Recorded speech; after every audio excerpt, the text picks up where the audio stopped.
Syndicated source material. Hello, everybody, and welcome to a new episode of Syndicated source material. If this is the first time you've seen a syndicated source material, you're probably wondering, what in the world is this format?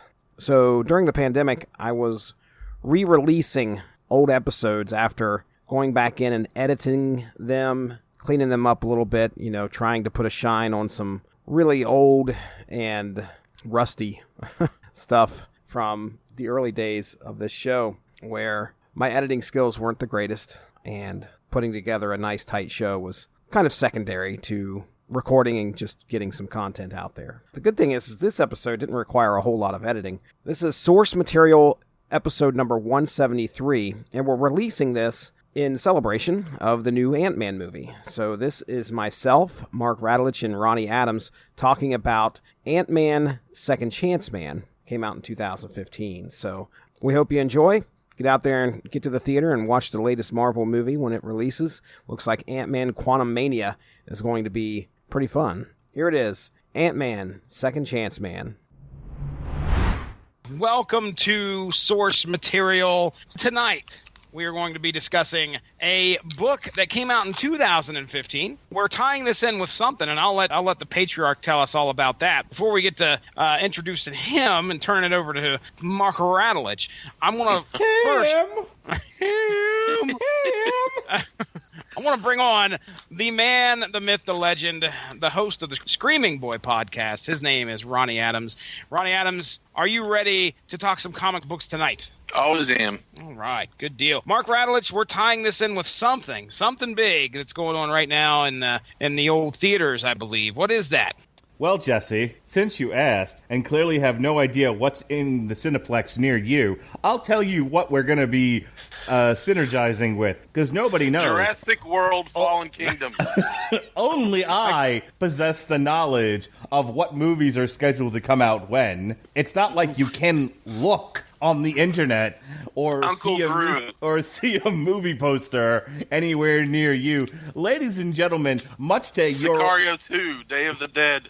Much to everyone's surprise, when this airs on the Radulich Broadcasting Network, what would have just come out this past Friday is the latest in the Marvel Cinematic Universe, Ant-Man and the Wasp, the sequel to kind of Edgar Wright's Ant-Man, which came out in 2015. This one... Not quite Edgar Wright's. Almost Edgar Wright's. So yeah, this is the sequel to it. It's actually kind of a prequel to the next Avengers movie, from what I understand. And so, since these are the further adventures of the Scott Lang iteration of Ant-Man, I thought, why not go and take a look at one of the Scott Lang-centered trade paperbacks, which is Ant-Man by Nick Spencer, and it's issues 1 through 5, and that's all that this... And now, this continued in Astonishing Ant-Man, but it went in a different direction. So this is just Ant-Man 1 through 5, written by Nick Spencer and illustrated by Ramon Rosanas. Bernstein. You made that up. Bernstein? Oh, no. Oh. That had its day and it's done. What's great? That callback. What's great about this book? Now, hey guys, I'm trying to be serious here. What's great about that book is this really is the essence of the Paul Rudd version of Ant-Man. You have this down on your luck, ne'er-do-well guy trying to make good by his daughter, and being, and having this Ant-Man persona sort of thrusted upon him, and him trying to figure out where he belongs in the real world and the superhero world. So we'll have some interesting discussion here talking about this book. I would have to say Scott Lang is my favorite Ant-Man. I'm familiar with all three Ant-Men. I feel silly saying that. I know all the Ant-Men. I know all of them. Can I tell you? I told my wife's friend who doesn't read comic books tonight that I want to get that if I make it 5 years without a relapse of cancer, I was going to get the Green Lantern ring tattooed on myself, and she completely didn't understand what the fuck I was talking about. So I had to explain to her that green is the color of will. And do you ever see the cartoon where the cartoon character turns into the donkey? That was happening to me. Pinocchio. As I was trying to tell this woman about my impending Green Lantern tattoo. You need to learn to read the room, sir. You ain't kidding, Buster. I know. I mean, you've been with Mindy for 1,000 years, but I mean, if you've ever tried to pick up a girl, Jesse's an elf. If you've ever tried to pick up a girl and you know you're bombing it but you can't stop talking. I wasn't trying to pick her up because she's married and I'm married. but I could feel myself bombing with my wife's friend. That's how bad this was. They're like, don't ask him about comics. Don't do it, okay? Don't ask him anymore. Stop talking to the girl about comics, you loser. Anyway, Ronnie, you were saying. You can say that a lot, but it doesn't work. It's somehow I always end up doing that. You were saying, Ronnie? I'm familiar. I mean, of course, it started off with Hank Pym, and then it went to O'Grady next, wasn't it? Yes. We've covered O'Grady on the podcast. I was taking a drink, sorry. Yes, he is the sleaziest of the Ant-Men. And then Scott Lang ended up with it. And I would have to say, out of all three, Scott Lang, being to my knowledge, the only convicted criminal of the three, is the most likable. He isn't a piece of crap like Eric O'Grady. He does not beat women like Hank Pym. So out of all three, he's probably the most likable. But I do think that he's my favorite Ant-Man because the humor, just the overall how of course it depends on who's writing.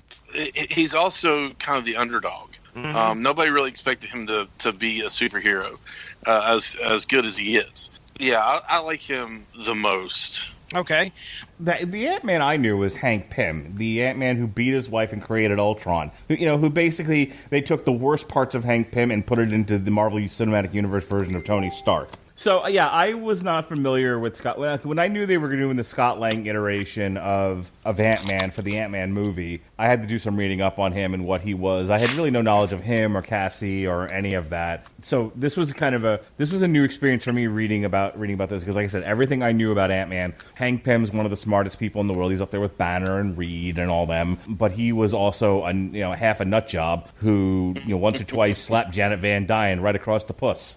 Me, myself, I can't really recall too many Ant-Man stories that I've read, other than what we've done here on the podcast with the Eric O'Grady Ant-Man. Scott Lang is kind of like, just like you said, Ronnie, he's kind of like the underdog. Yeah. He's the guy that you're rooting for this guy.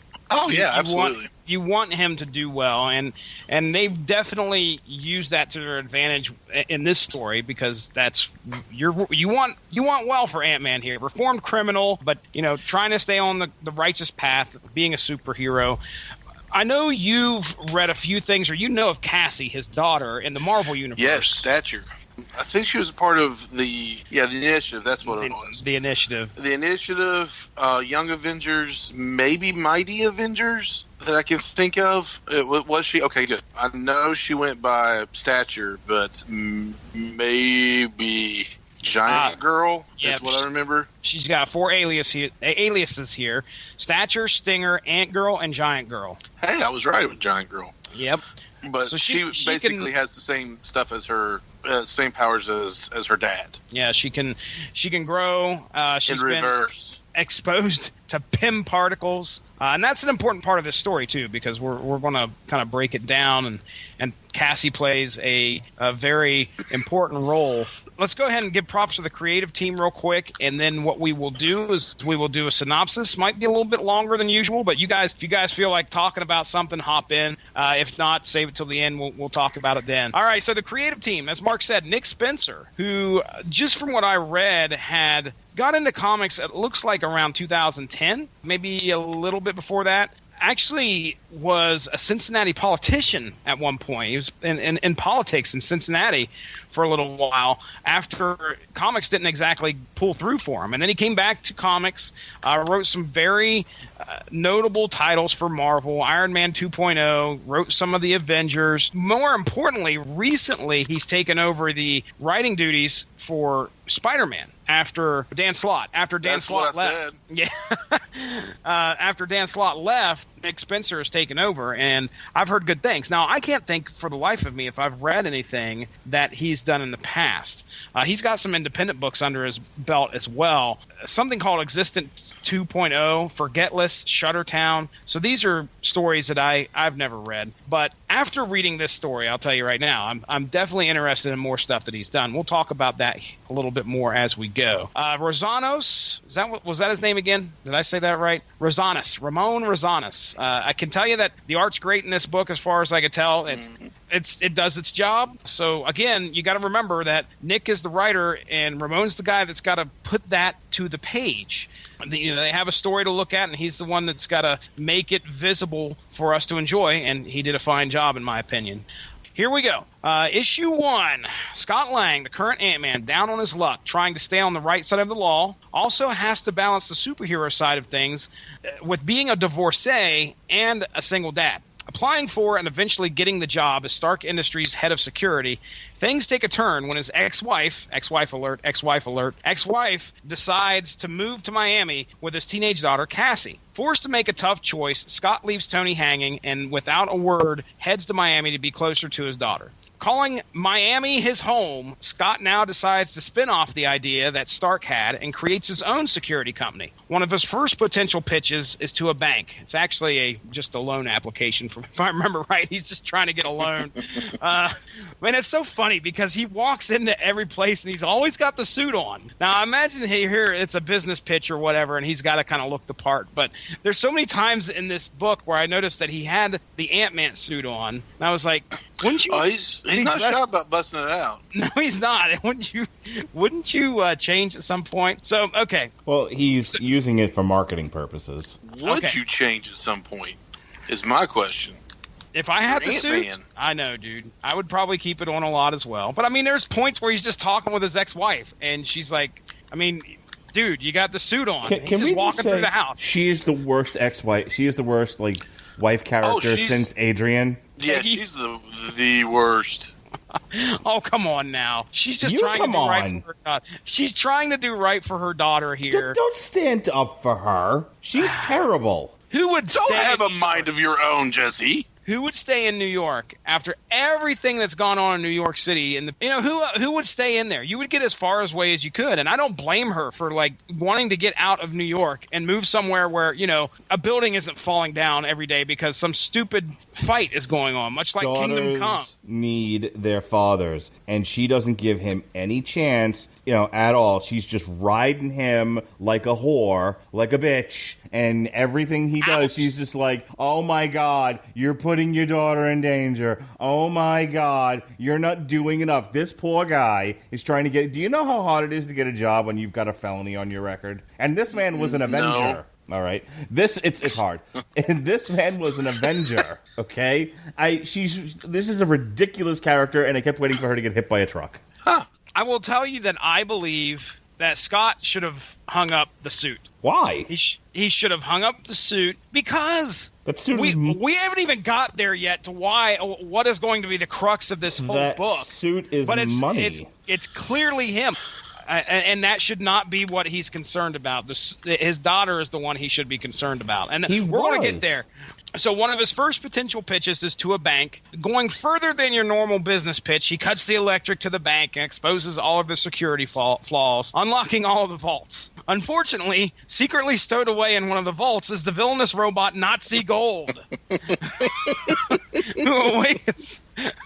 who awakens and threatens the bank and its patrons. Ant-Man springs into action, no questions asked, and saves the day. Impressing the bank's owner, Mrs. Morgenstern, she accepts Scott's offer on the stipulation she is cut in 50-50. Scott then hires the criminal Grizzly, and at the end of the issue, Ant-Man appears to be the target of the Taskmaster.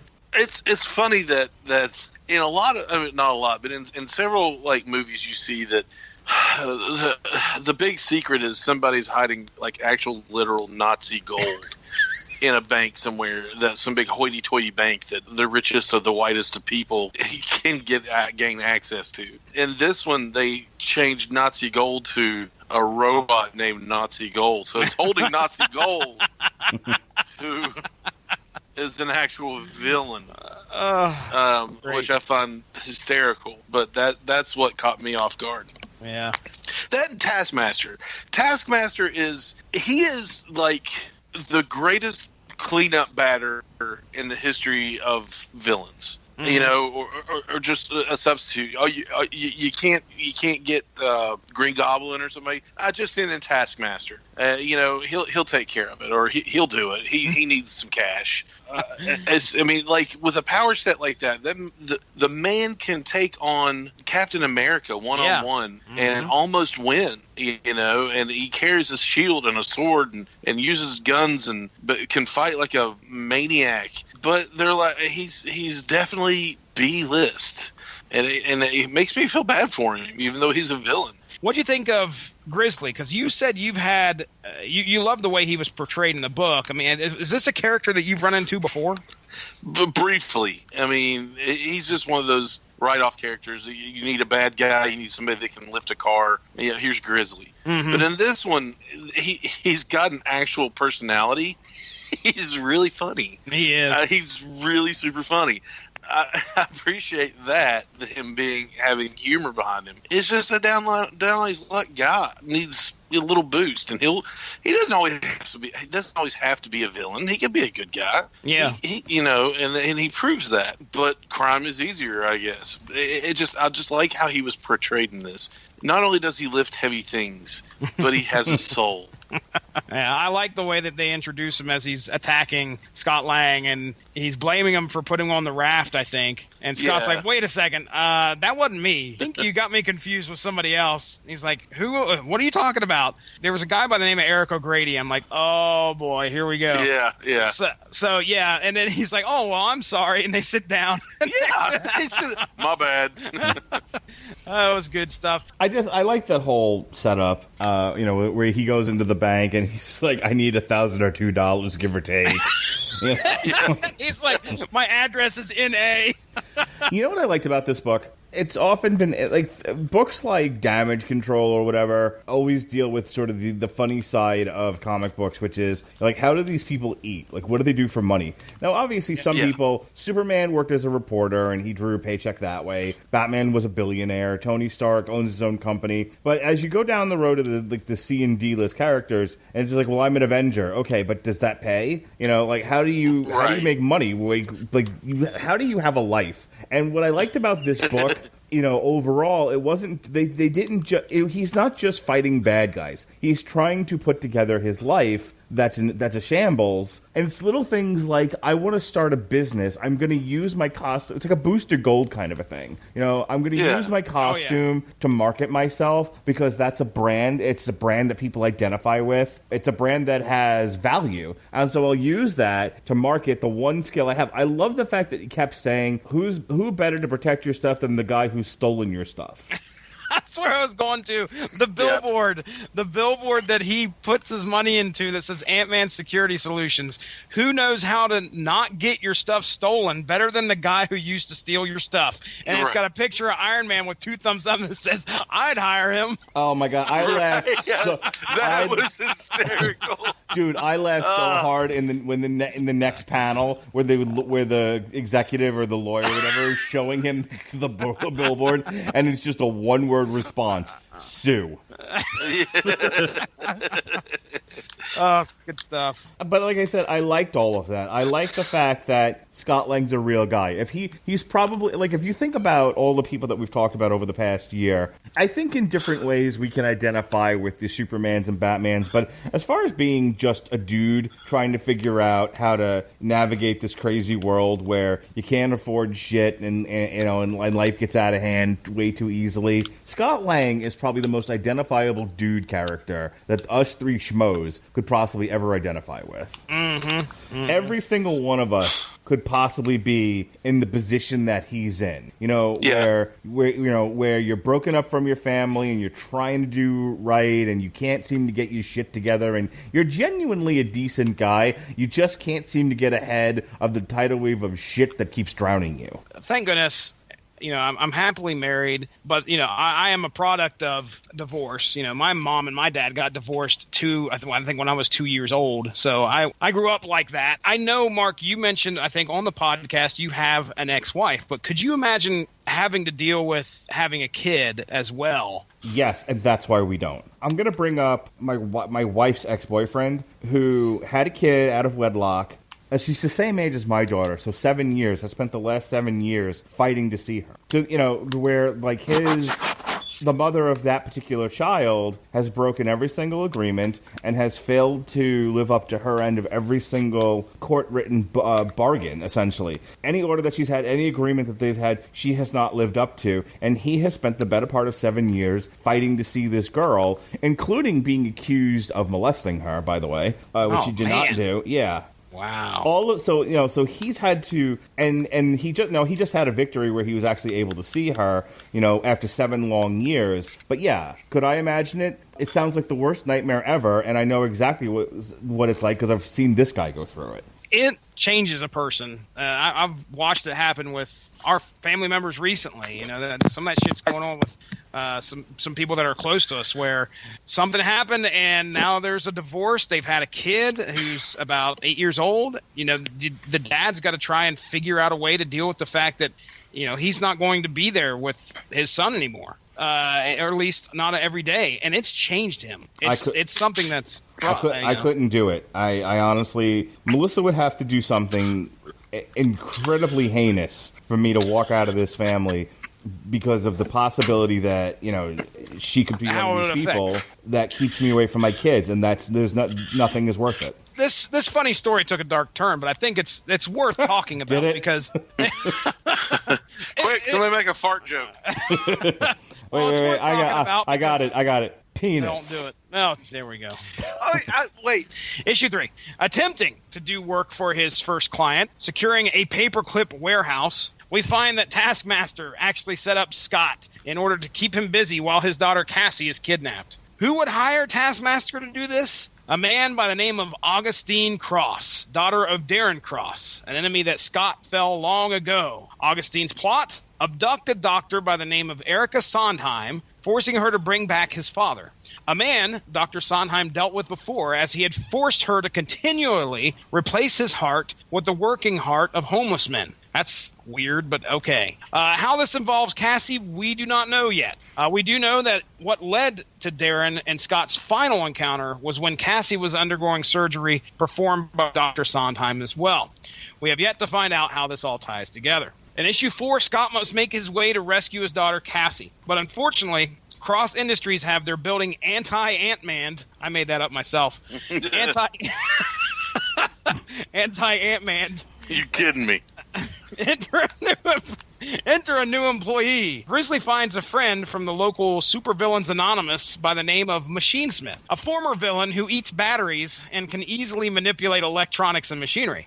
Scott makes him a member of the team, and they make their way to save Cassie. The only problem is, after reaching the room that she was in, Augustine has succeeded in his venture to bring his father back. You see, Augustine knew that whatever heart he used, it most likely would fail. But Cassie's history of having a physiology that had been exposed to PIM particles made her the perfect candidate. Forcing Dr. Sondheim to make the transplant, Darren Cross lives. Now, I just throwing this out here before I go past it, okay? Taskmaster found his job on Hinge, the app Hinge, which apparently is just an app out there to get henchmen to do jobs. If you're a superhero or a cop, why would you not just download this and follow the source? I hear you. I thought Darren Cross was Yellow Jacket. Let's find out. He's Pink Jacket now. He's Pink Berry. Pink Berry. I love how he says that, and then, we do the fourth wall breaking where he's like, again, concussion. I think you're right. He is. He is. Why does he look like the LGBTQ Hulk? Huh. Can anyone answer that for me? Oh, it's funny. No. I don't think we want to answer that for you. I think we're just going to shy away from that. I want to know why Darren Cross is a transgendered Hulk. Because he's pink, audience, get it? I'm making fun of the fact that he's pink and calling him, other sexual. Get it? So I don't know why he's pink. Let's just get back to that, I guess. I have no idea. I'm on his Alexa, wiki site here. Why is Darren Cross pink? She has no clue. No. She would have no clue. So, okay. Yeah, I don't know why he's pink, but let's go ahead. We'll get it to issue 5, then we can talk all about what happens here.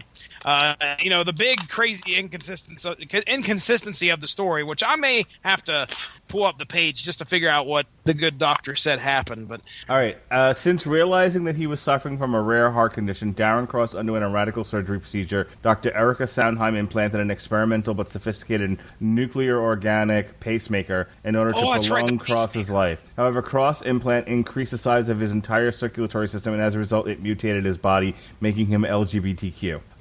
With the heavy toll... I don't think that's right. Now that he's woke, with the heavy toll... Please, allow the conservative Christian of the group to make you refrain from making these jokes.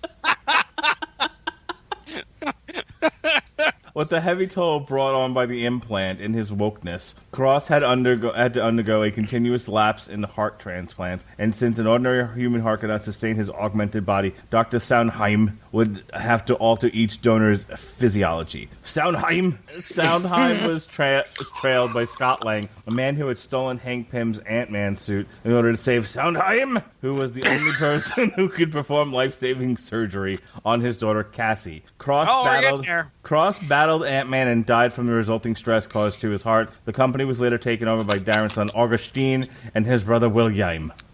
Okay. All right. Is it William? No. Is it actually Wilhelm? No, it's William. Okay, so we now understand why he is mutated in pink. That's good. In pink. It only took a half an hour. In the final issue, we get a battle between Ant-Man and Darren Cross while Cassie's life hangs in the balance.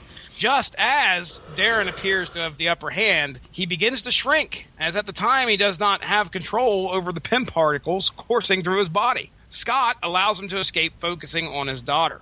Dr. Sondheim explains her body is rejecting the new... You know who. Dr. Sondheim. Sondheim. Her body is rejecting the new heart she was able to procure. See, this is what we need to look at real quick. So she is an unfortunate victim of where they take her heart out and put it in this guy. Now, where did she get the other heart? I don't know if that's explained, so I'm going to fast forward real quick just to that issue. It's a comic book. Doesn't need to be explained. I'm sorry, but a heart procedure is kind of a big deal. Because up to this point, this was very realistic. Yeah. Oh, yeah. Shrinking men. Realistic. Yes. Look, I'm fine with the amount of energy it takes to shrink and enlarge some things, and and what happens to that energy and all of that. I'm fine with all of those things. I'm fine with a guy running around in a bear suit. I'm fine with living robots. What I'm not fine with is performing open heart surgery, and this woman is now this girl is now existing for several minutes with no heart. I feel you need to pick your battles better. Nope. Okay. Here we go. Okay. Those bastards, they took her heart, Scott. Her heart? But I was able to perform another procedure, another transplant for her. I thought maybe we'd get lucky, but heart compatibility, it's a tricky thing. I needed prep time, testing, drug treatments beforehand. I didn't have any of that here.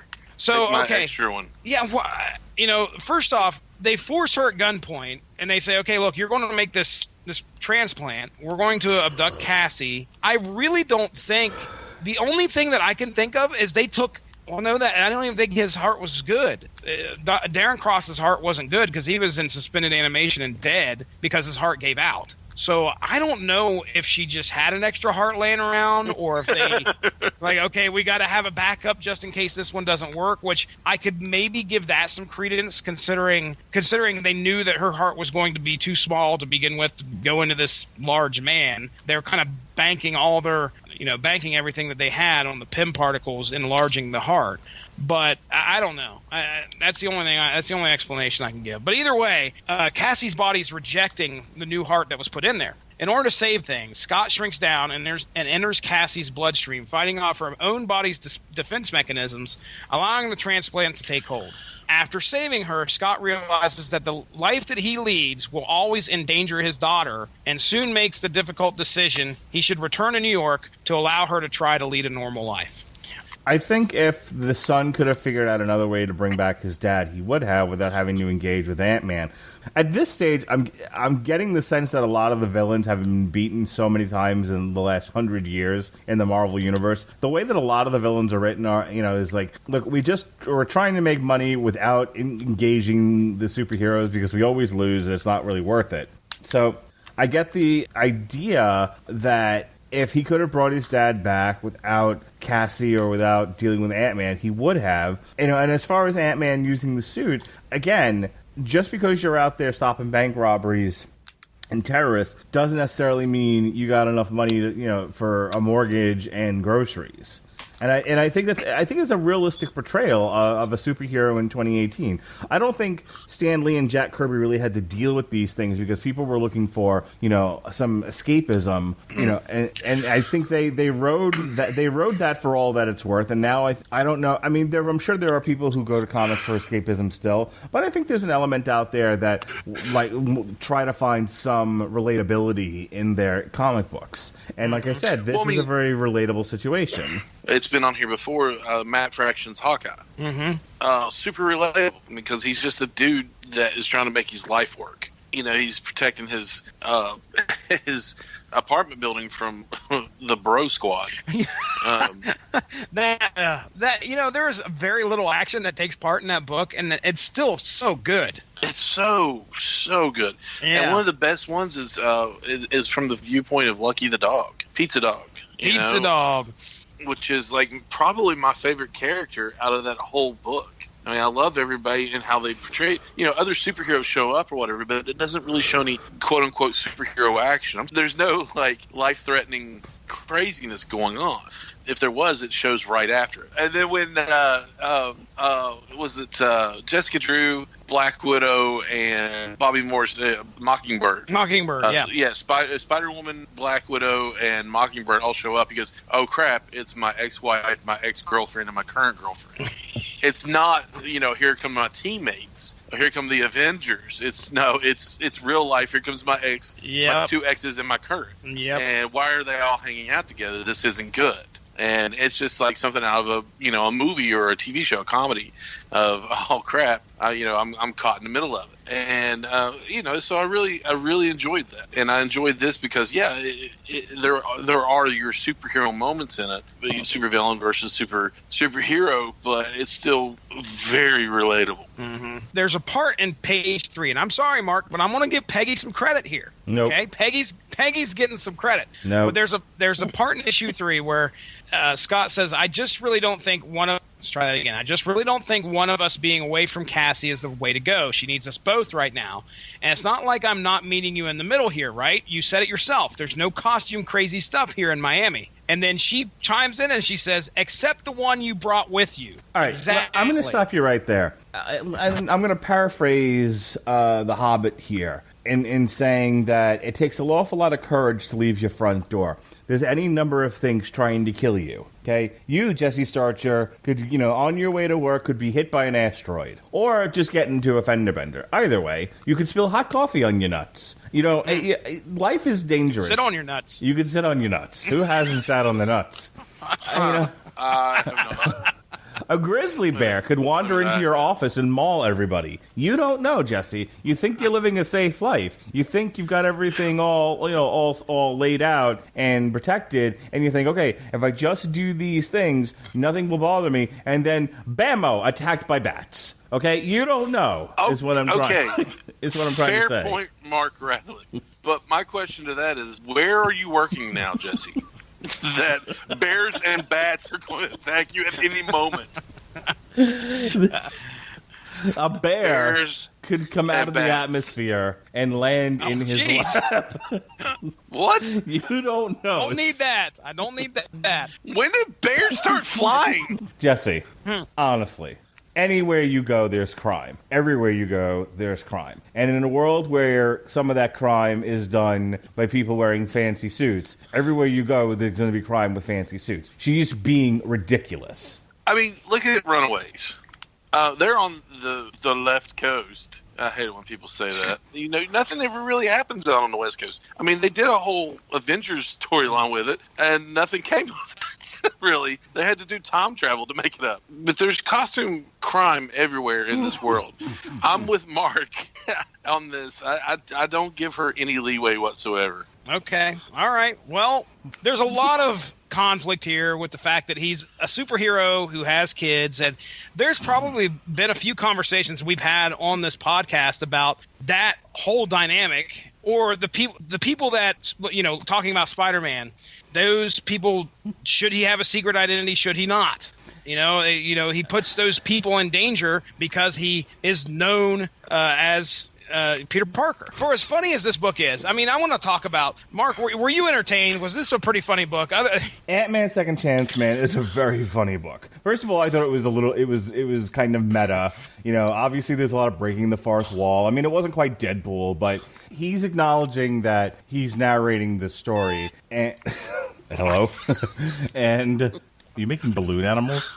It's just but there's a lightness to the book. I mean, I think the book manages to balance the realities of the divorced dad trying to make good with it also being a superhero book, with it also being funny. You know, I think it had a lot of balls in the air, and it juggled them pretty well. Yeah. Oh, I loved it. Like I said, Scott Lang is my favorite Ant-Man. Seeing him go through the struggles, everyday struggles, and being a superhero, having an empty wallet, unfortunately for him, is not entertaining, but it's relatable, which makes it entertaining. You know, I don't want to call anybody, whether it be a comic book hero or even somebody in a movie, I don't want to say their struggles are entertaining, but it made it relatable.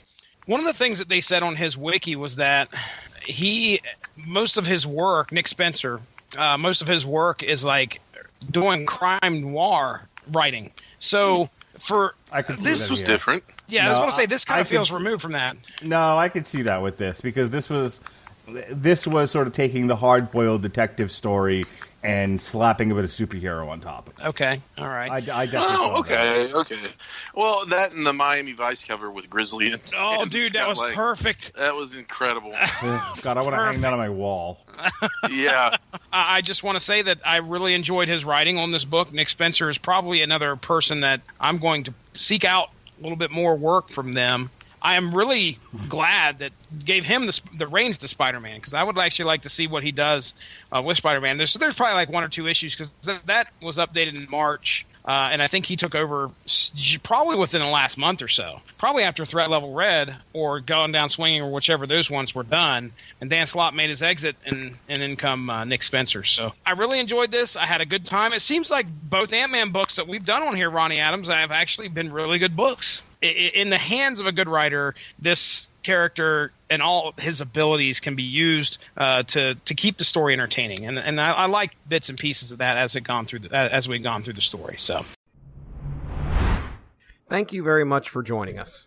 Do not forget to subscribe to our new home by punching in W2M Network on just about any podcast platform to get all of our content into your audio feed. Also, give a like to the Rattlich in Broadcasting Network and W2Mnet.com Facebook page in order to stay on top of everything that we have to offer. If you'd like to follow the Source Material Podcast on social media, just follow @SourceMattCast on Twitter, and we are on Facebook @Source Material Comics Podcast.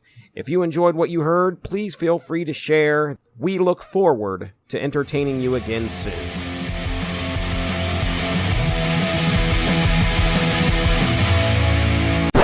All right, I'm going to stop being a dick. That lasted about 2 minutes. No, Tony Stark never struck a woman. With his dick. Listen, we're trying to have a serious podcast here. A man, Dr. Sondheim,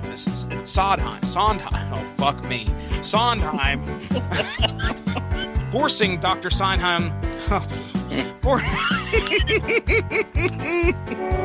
Yes, Caleb, I'm on a podcast, sir. Huh? How many? Was Trailblaze is Sondheim? Was Yvonne? Was That fucking fiddle never die. Why does he look like the LGBTQ Hulk?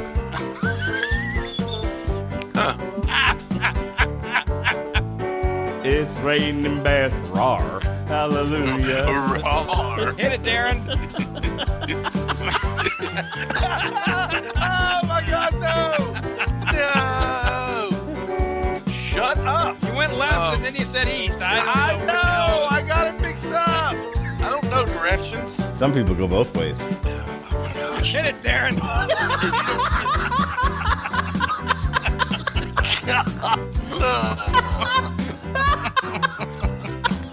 What happens then? Does he come out with like glow sticks and glitter?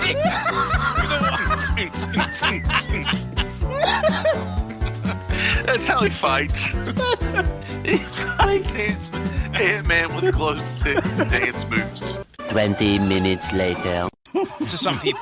So, What are you laughing at? What are you laughing about? I agree, Ronnie. Also, props to you, Mark, for saying balls and not giggling. I do want to say that aside from the humor, I enjoyed the science too. They You mean the girl living without a heart?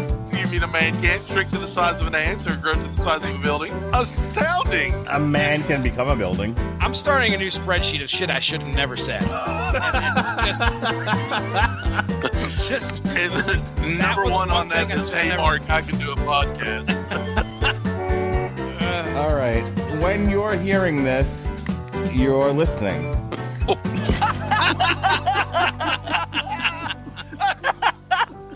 Good night, folks.